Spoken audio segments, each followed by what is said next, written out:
Hi everyone, আসসালামু আলাইকুম। আমি জিনিয়ানুর আবার আপনাদের মধ্যে নতুন একটা ব্লগ নিয়ে হাজির হলাম। আমি আজকে আপনাদের সাথে শেয়ার করব গরম গরম মাছ ভাজা। এই মাছ ভাজাটা দেখতে যতটা সুন্দর, খেতে ততটা মজা। অনায়াসে 2 থেকে 3 প্লেট ভাত অনায়াসে খেতে পারবেন। অল্প একটু মাছ ভাজা আর অল্প একটু মশলা দিয়ে আপনারা কিন্তু পেট ভরে ভাত খেতে পারবেন। এটা দেখতে যতটা সুন্দর, খেতেও কিন্তু ততটা মজা।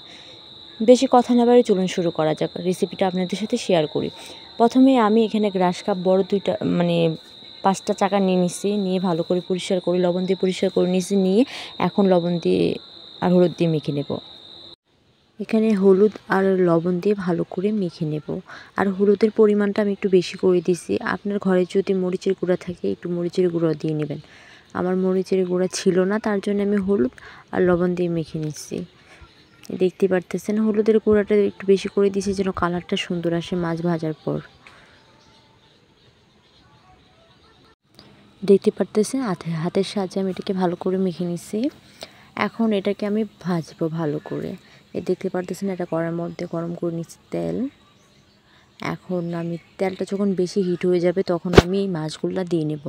আর মাছের মধ্যে যদি বেশি পরিমাণে লবণ পড়ে যায় তাহলে কিন্তু মাছটা উল্টাইতে অনেকটা সমস্যা হয়, উল্টায় না, ভেঙে যায়, ভেঙে যাওয়ার সম্ভাবনা থাকে।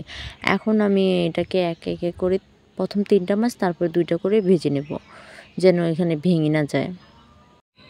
এখন মাছগুলো আমি একটু লাল লাল করে অল্প জাল দিয়ে এটাকে ভালো করে ভেজে নেব।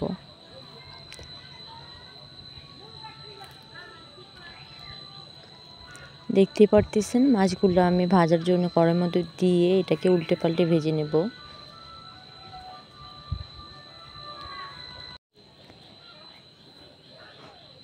ওই 3টা মাছ হয়ে গেছে, এটা পরে আরও 2টা মাছ দিয়েছিলাম। আপনারা তো জানেন কীভাবে মাছ ভাজতে হয়, ওইভাবে মাছগুলো ভেজে নেবেন।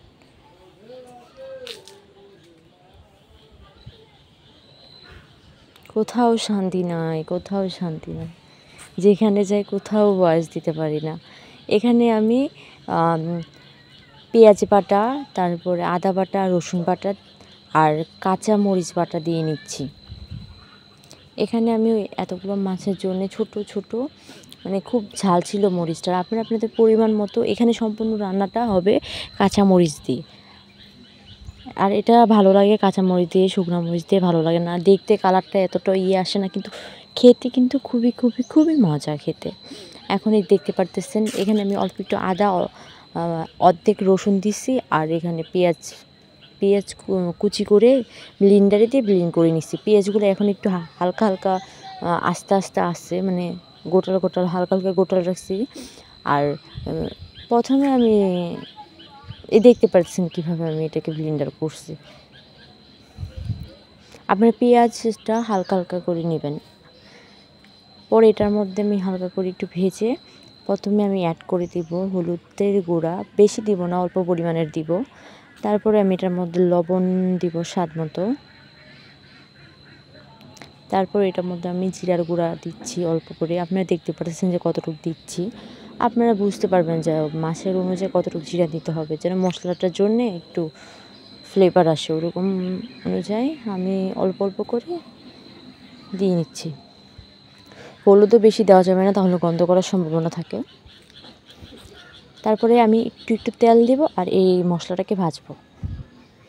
অল্প অল্প তেল দিব আর মশলাটাকে ভালো করে একটু যেন এটার থাকে না, এটার মধ্যে কোনো পানি অ্যাড করব না, আমি সম্পূর্ণ তেল দিয়ে এটাকে মশলাটাকে আমি ভেজে নেব। যখন কড়া করে ভাজা হবে তখন আমি মাছগুলো দিয়ে দেব।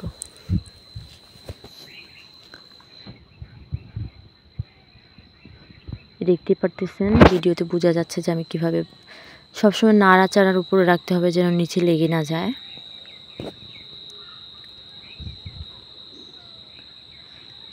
অনেকটা হয়ে গেছে, মশলাটা যেন পুড়ে না যায়। দেখতে পাচ্ছেন মাছ যেগুলো আমি ভেজে রাখছিলাম সেগুলো আমি দিয়ে নিচ্ছি, দিয়ে ভালো করে মেখে নেব।